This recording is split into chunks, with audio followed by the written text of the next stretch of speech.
ফাটাফাটি। আপনাদেরও একই রকম মনে হবে যদি এইভাবে মাছটা ভেজে খান। 5 পিস কাতল মাছ নিয়ে নিয়েছি। এবার একটা মশলা করব। ধনেপাতা, 5-6 কোয়া রসুন, গোলমরিচ, 1 টুকরো আদা আর 2টো কাঁচা লঙ্কা। ওটা বেটে নিয়েছি। আর টক দই নিয়েছি এখানে 1.5 চামচ মতো, হলুদ আর লবণ পরিমাণ মতো। এবার এটাকে 1 টুকরো লেবু চিপে দেব। এবার এটাকে ভালো করে মেখে নেব। মেখে ম্যারিনেট হতে দেব অন্তত 2 ঘন্টা, মানে ফ্রিজে রেখে দেবো আর কি। আপনাদের হাতে যদি সময় কম থাকে 8 ঘন্টা দেবেন, না হলে টেস্টটা ঠিক ভালো আসবে না। 2 ঘন্টা বাদে একটা বাসনে, ছড়ানো বাসনে নিয়ে নিয়েছি চালের গুঁড়ো। আমি এখানে 1.5 কাপ মতো নিয়েছি, আপনারা আপনাদের পরিমাণ মতো নেবেন।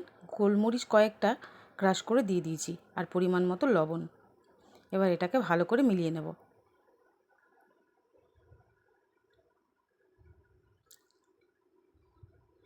এবার ওই মাছগুলো এর মধ্যে চেপে চেপে মেখে নেব।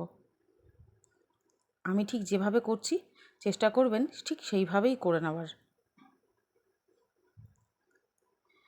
আপনাদের হাতে যদি সময় থাকে তাহলে এইভাবে মেখে ফ্রিজে রেখে দিতে পারেন অন্তত 8 ঘন্টা।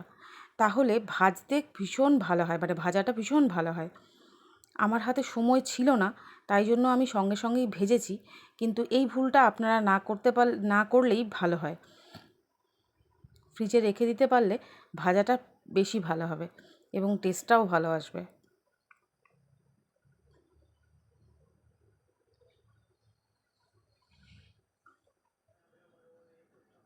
মেখে নেওয়া হয়ে গেছে প্রত্যেকটা মাছ। এবার কড়াতে তেল গরম করতে দিয়ে দেবো।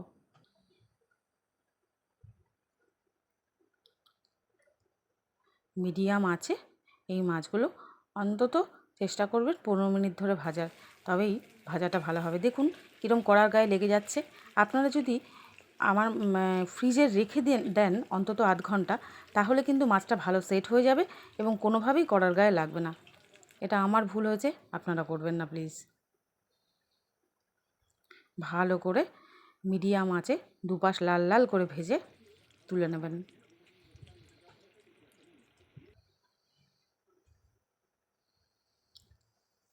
আর এর সঙ্গে খাবার জন্য কিচ্ছু চাই না, একটু কাসন্দ আর কয়েকটা পেঁয়াজ, ব্যাস জমে যাবে কিন্তু। ফুটে